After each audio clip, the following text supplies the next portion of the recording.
আসসালামু আলাইকুম গাইস, আপনারা কেমন আছেন? আমি তো আলহামদুলিল্লাহ ভালো আছি। তো চলে আসলাম শুক্রবার দিন, সবাইকে জানাই জুম্মা মুবারক। সবাই কেমন আছেন? তো এই তো আমি তরকারি বসাবো, চলে আসছি। তো মুরগির মাংস রান্না করব আজকে, অন্যরকমভাবে একটু রান্না করব। মুরগির মাংস আলু দিয়ে রান্না করব। ছোট ছোট যে বগুড়ার যে আলুটা থাকে, সেই আলু দিয়ে হচ্ছে আজকে রান্না করব। তো আমি আলুটা আগে সেদ্ধ করে নিছি, আলুর সাথে আরেকটা জিনিস সেদ্ধ করে নিছি, সেটা আমি রান্না করি, তখন আপনাদেরকে দেখিয়ে দিব। তো আমি আজকে যেভাবে মুরগির মাংস রান্না করব, এইভাবে আপনারা রান্না করে দেখতে পারেন, অনেক মজা হয়। ঝোলটাও অনেকটা ঘন হয়, খেতেও খুবই সুস্বাদু হয়। তো যাকেই খাওয়াবেন সেই খেয়ে খুবই আপনার প্রশংসা করবে, এতটাই মজা হয় মুরগির মাংসটা। আমি যেদিন এভাবে রান্না করি, আমার ঘরে সবাই খেয়ে খুবই প্রশংসা করে, এতটাই মজা হয়। তো আপনারা এইভাবে ট্রাই করে দেখতে পারেন। তো আমি প্রথমে তেলের ভিতরে ফোড়ন দিয়ে দিলাম হচ্ছে তেজপাতা, দারচিনি, এলাচি দিয়ে দিলাম। তারপরে আদা রসুনের পেস্ট দিলাম, একে একে সব মশলা দিয়ে দিলাম। পেঁয়াজটা দিলাম। তো আদা রসুনের পেস্টটা একটু তরল তরল ছিল, তো সেজন্য এখন একটু পানি দিলাম না, এইটাই দিয়ে দিলাম। তো এখন আমি মশলাগুলো দিয়ে দিতেছি একে একে। হলুদ গুঁড়া, মরিচ গুঁড়া, ধনিয়া গুঁড়া আর হচ্ছে মাংসের মশলা দিয়ে দিলাম। মাংসের মশলাটার সাথে আমার এখানে জয়ফল, যৌতিক, জিরা, ধনিয়া সমস্ত কিছু মশলা আমি একসাথে করে মিক্স করে তারপরে নিয়েছি। তো মাংসের মশলা দিয়ে দিলাম 1.5 চামচ পরিমাণ। তো দিয়ে হচ্ছে পানি দিয়ে একটু কষিয়ে নেব মশলাটাকে ভালোভাবে। মশলাটাকে কষাতে কষাতে যখন আপনি দেখবেন একদম তেল বের হয়ে আসছে, তখনই বুঝতে পারবেন যে আপনার মশলাটা কষানো হয়ে গেছে। একদম খুন্তি দিয়ে ভালোভাবে লেড়ে লেড়ে একদম মিক্স করে তারপরে হচ্ছে মশলাটাকে কষাতে হবে। তো কষাতে কষাতে একদম তেল বের হয়ে গেছে দেখুন উপর দিয়ে, আর মশলাটা কতটা ঘন হয়ে গেছে দেখুন।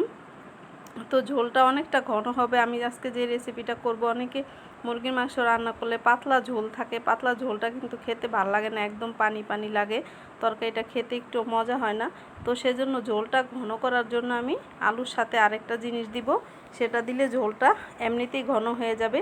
আর সেই জিনিসটা অনেকের ঘরেই প্রায় সময়ই থাকে দেখা যায়, তো সেটা দিলেই হবে। তো মশলাটা কষানো হয়ে গেছে, আমি এখানে মুরগির মাংসটা দিয়ে দিলাম। আমি এখানে ব্রয়লার মুরগির মাংস নিয়ে নিছি। এখানে আমি রেগুলার সাইজ যে সবসময় কাটে সেই অনুযায়ী কেটে নিছি। আপনারা চাইলে একটু ছোট বড় করে নিতে পারেন, তো আমি একটু মিডিয়াম সাইজেই করে নিছি। তো এই সাইজটা সবসময় সবাই রান্না করে এইভাবে, তো আমি সেই সাইজটাই করে কেটে নিছি মুরগিটা। তো একটু ঢাকনা দিয়ে আমি ঢেকে দিব একটু কষানোর জন্য 5-6 মিনিটের মতো। তো 5-6 মিনিট পরে ফিরে আসলাম। দেখুন মাংসটা একটু হালকা হালকা একটু পানি উঠছে, বেশি একটা উঠেনি। তো আবার কিছুক্ষণ পরে ঢেকে দিলে দেখবেন আরও অনেকটা পানি উঠে গেছে। তো ব্রয়লার মুরগিতে হচ্ছে কষানোর সময় পানি দিতে হয় না, এমনিতেই পানি দিলে একটু বেশি উঠে যায়। তো পানি ছাড়াই ব্রয়লার মুরগিটা কষানো যায় অনেক সুন্দর করে, মুরগি থেকে অনেকটা পানি বের হয়, সেটা দিয়েই কষানো হয়ে যায়।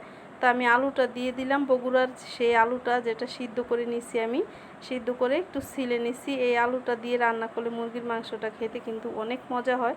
আপনি চাইলে গরুর মাংস দিয়েও এই আলুটা দিয়ে রান্না করতে পারেন। তো এই আলুটা আমার কাছে অনেক ভালো লাগে, আপনাদের কাছে কেমন লাগে জানি না, কমেন্ট করে জানাবেন। আমার কাছে তো অনেক ভালো লাগে। আর এই আলুটা একদম ছোট ছোট যেটা আছে, সেটা দিয়ে কিন্তু শুটকি দিয়ে খেতে অনেক মজা সেই আলুটা। তো সেই আলুটা এখনও বাজারে আসেনি, তো আমি হচ্ছে এই আলুটা পাইছি। দেখুন কতটা ঝোল উঠছে। আলুটা দিয়ে আমি ঢেকে দেওয়ার পরে অনেকটা পানি উঠে গেছে মাংস থেকে, এখন অনেকখানি কষানো হয়েছে, সেজন্য অনেকটা পানি উঠছে।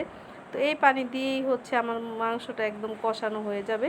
আর এটা হচ্ছে পেঁপে, যেটা বলছিলাম যে আমি দিব, যে পেঁপে আমি আলুর সাথে অল্প একটু পেঁপে ছোট ছোট টুকরা করে সেদ্ধ করে নিছি আলুর সাথে। তো সেদ্ধ করা পেঁপেটাকে আমি দিয়ে দিলাম এখানে। মাংসর ঝোলটা অনেকটা গ্রেভি হবে, ঘন হবে, খেতেও কিন্তু অনেক সুস্বাদু হবে। আর পেঁপে দিয়ে অনেকেই তো মাংস খান, তো আমি হচ্ছে মাংসর সাথে পেঁপেটা একসাথে দিলাম না, এটা ব্রয়লার মুরগি, একটু সিদ্ধ হতে সময় লাগবে পেঁপেটা, সেজন্য। তো আমি হচ্ছে দিয়ে দিলাম আলুর সাথে সেদ্ধ করে অনেকটা একদম নরম হয়ে গেছে পেঁপেটা, আমি পুরাপুরি সিদ্ধ করে নিছি একদম। তো সেই পেঁপেটাই দিয়ে দিলাম, দিয়ে একটু এখন কষিয়ে নিলাম ভালোভাবে আলুর সাথে।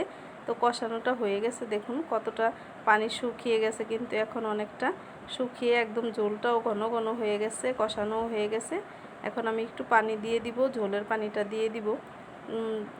মাংসটা কিন্তু অনেকটা দেখতেও কালারটা কিন্তু খুবই সুন্দর লাগছে। তো আপনারা এইভাবে রান্না করার চেষ্টা করবেন, দেখবেন অবশ্যই ভালো লাগবে। ভালো লাগলে ভিডিওটা শেয়ার করে দিবেন, লাইক দিবেন, সাবস্ক্রাইব দিবেন। আর পেজে দেখে থাকলে ফলো দিয়ে লাইক দিয়ে সাথেই থাকবেন।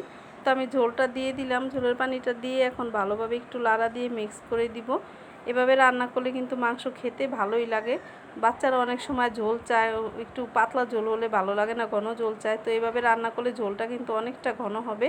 তো এই দেখুন আমার রান্নাটা কিন্তু হয়ে গেছে, একদম কমপ্লিট। এখন আমি চুলাটা অফ করে দিব। দেখুন কত সুন্দর হয়েছে, ঝোলটা ঘন হয়ে গেছে। আপনারা চাইলে কিন্তু আরও ঘন করতে পারেন অথবা আরও একটু পাতলাও করতে পারেন। পাতলা করলেও সমস্যা নেই, কারণ ঝোলটা ঘন আছে। আমি একটু ভুনা ভুনার মতো করে নিলাম। এই ঝোলটা কিন্তু আরও ঘন হয়ে যাবে ঠান্ডা হওয়ার পর। তো যাই হোক,